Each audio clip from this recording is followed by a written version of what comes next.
All right, very good. Then, well, now you get to hear from me for a bit. Which you're thankful for. Amen. Yeah, okay. That was no Reese's for you. We're going to look at the 95th Psalm.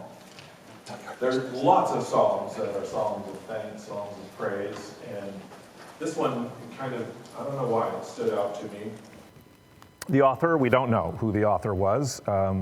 Many ascribe it to David, in part because of a passage in Hebrews. Hebrews 4:7 says, "Again, he appoints a certain day today, saying through David so long afterward in the words already quoted, today if you hear his voice, do not harden your hearts." So the author of Hebrews is quoting from the 95th Psalm and seems to hint that David may be the author. Some think that it's the author of Hebrews is just referring to David having written so many of the Psalms. But it's one of the Psalms that we don't have a definitive idea of who wrote it. Could have been David, no reason why it couldn't have been him, but it might have been some guy named Bob. It was written about 1015, so this is BC.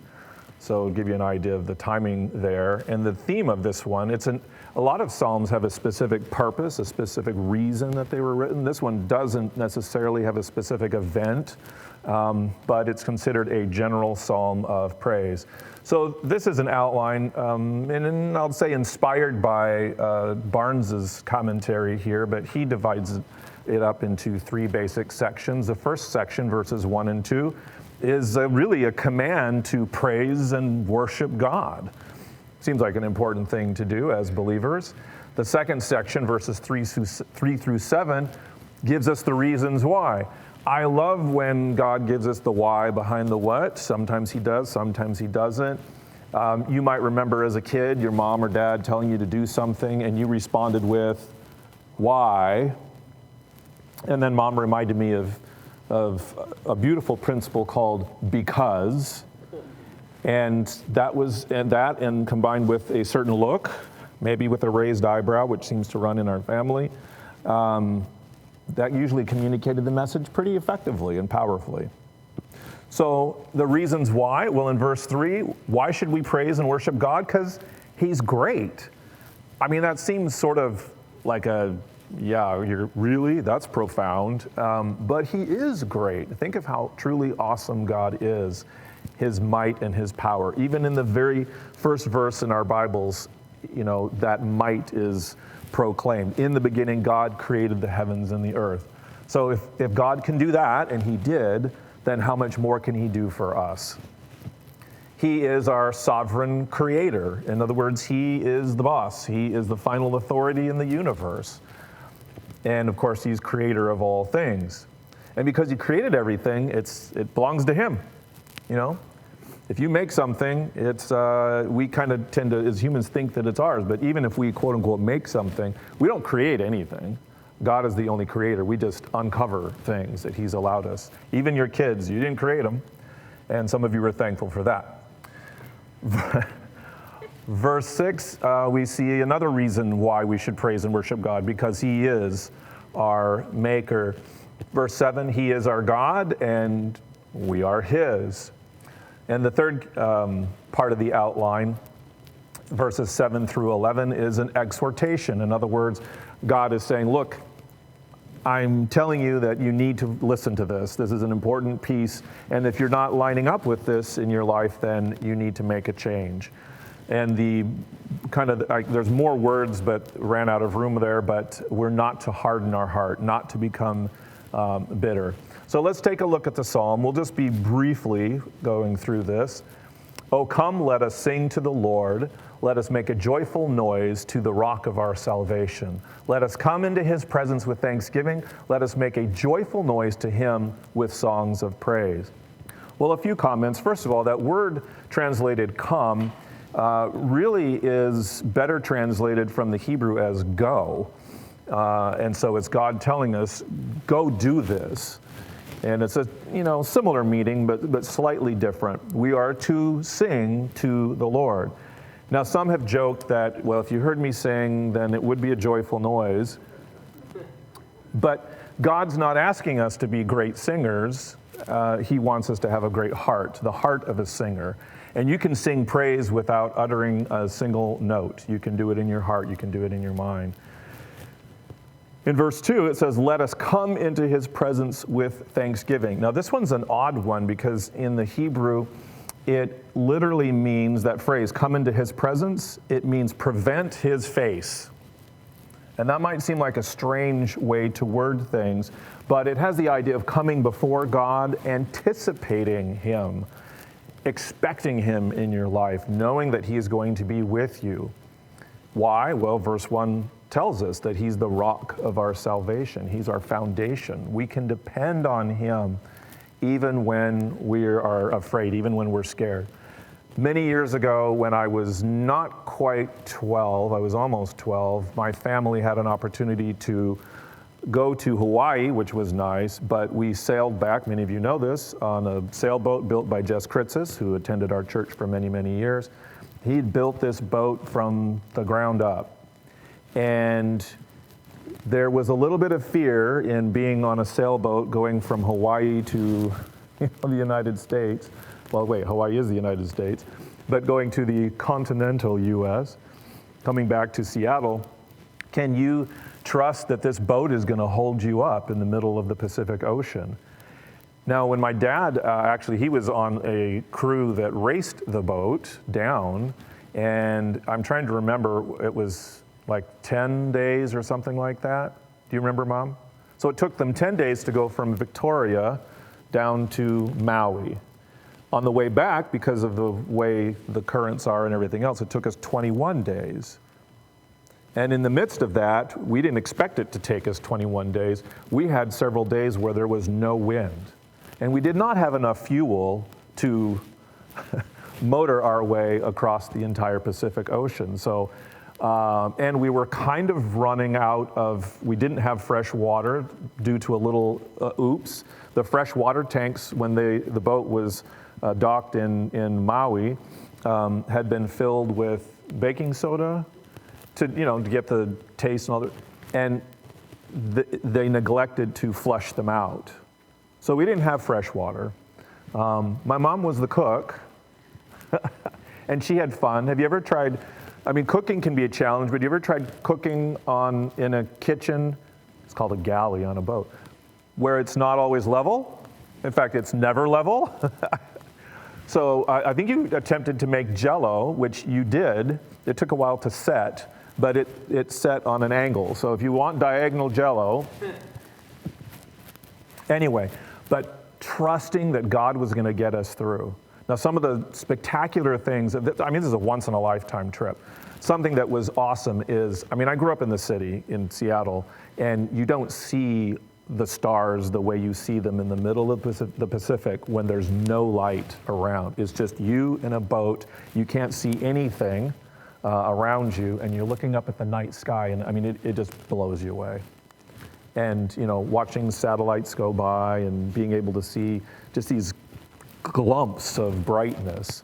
Aside from the phosphorus that was in the ocean and when the boat would be moving through, my favorite was the toilet. It's just not a complete service here without mentioning the toilet, right? So when you would flush it, it was ocean water that would go through. And I used the restroom at night, and it was one of the nights where the phosphorus was very active and there was a lot of it around. And so when I flushed, the whole toilet sparkled. I've never been able to get my toilet to do that since. So. Shake a little glitter. But we have such an awesome, amazing God, the creator of the universe, and try to find ways that you can experience how great he is. So let us come, verse 2, into his presence with thanksgiving. Anticipate his goodness, his greatness. And again, that phrase, making a joyful noise to him with songs of praise. Why? For the Lord is a great God and a great King above all gods. In his hand are the depths of the earth, the heights of the mountains are his also. The sea is his, for he made it, and his hands formed the dry land. Now, this is a verse that you might be familiar with from this particular psalm, verse 6. Oh, come, let us worship and bow down. Let us kneel before the God our Maker. The word come here is not the same word in the Hebrew that we saw in verse 1, so it's different.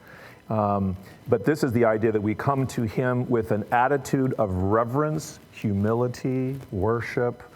You could continue that list. And once again, we get the why. Why are we supposed to worship God? Why are we supposed to kneel down before him in humility? Well, because he is our God, and we are the sheep of his pasture, which is a very polite way of the psalmist saying we are dumb sheep. Sheep are dumb animals, and that's one reason that we're referred to as sheep many times throughout Scripture, because sheep need a shepherd in order to survive. They will do the dumbest things you can possibly imagine. And some of us will do dumb things as well. Today, continuing in verse 7, if you hear his voice. Now, that might sound familiar to you because that's the passage that is quoted by the author of Hebrews. So today, if you hear his voice, do not harden your hearts as in Meribah, as on the day of Massah in the wilderness, when your fathers put me to the test and put me to the proof, though they had seen my work. So we know the psalmist is referring to the time that the Israelites were in the wilderness. In fact, in verse 10, it gives us an even a further clue here, for 40 years. So this is what he's referring to. So now why is he mentioning these two particular locations? Do you guys remember? Of course you do, because you guys are smart. What happened at those locations? Right? And what was the event that was going on that... I'll give you a clue. Water. And so what does he uses these two names, the name places. Meribah means provocation or contention. He's like, in fact, you can, we don't have time to do it today, but you could go to Exodus chapter 17 and you can see that story shared there as to what goes on. So you have contended, you have been contentious, you have provoked God. Don't recommend doing that. And Massah, does anybody know what that means in Hebrew? It means temptation. So you have provoked God and tempted God. Now, not in the way of tempting him to do something wrong, because he would not, but tempted him in the sense of, you are trying my patience. In fact, he says that in the next verse. For 40 years, look at that word there, I loathed that generation, and said, they are a people who go astray in their heart, and they have not known my ways. Now, does that mean that God loathed them in the sense of like he despised and hated them? No, what did he loathe? Their actions, their sin, their provocation, their contentious behavior. They are people who go astray in their heart, and they have not known my ways. They're disobedient. Therefore, I swore in my wrath, they shall not enter my rest. Now, it sounds like kind of a harsh psalm, and it ends kind of on a negative note, but really, we can look at it in a very positive way. Now, specifically to the children of Israel, what is he saying when he says to them, they shall not enter my rest? And he's speaking specifically about the generation that at that time. So, yeah, Judy? They would not enter the promised land. They would not see Canaan. They would die in the wilderness. So how does that apply to us? Can we truly, fully, completely understand the blessings that God has in store for us? And when we are disobedient, when we're not following him, we're missing out on these amazing blessings. And I don't mean back to the whole, well, if I do the right thing, then God's going to make me rich, and God's going to give me a great marriage, and God's going to give me perfect kids. That's not going to happen. But it's that we will have a life that will be fulfilled. God will give us abundance, and we don't know how that's going to look, but God is going to bless us. I think one of the greatest blessings that God gives us is and some of you mentioned it in your testimonies, that in the midst of challenging times, we have a peace that other people don't have, because we know it's going to be all right. We know that God is going to take care of us, that whatever we're experiencing, God is bigger than that. And so trusting Him is so vital, it's so important. So to kind of summarize that psalm, we're commanded to praise and worship God. Why? Well, because He's our great sovereign creator and maker of all things. He is our God, and we belong to Him. The consequences of continued rebellion or disobedience are a hardened heart and an absence of blessing.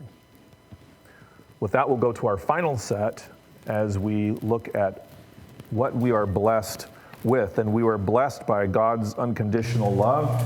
And I mean, these are all interrelated as we look to these themes of just what a truly amazing God we have.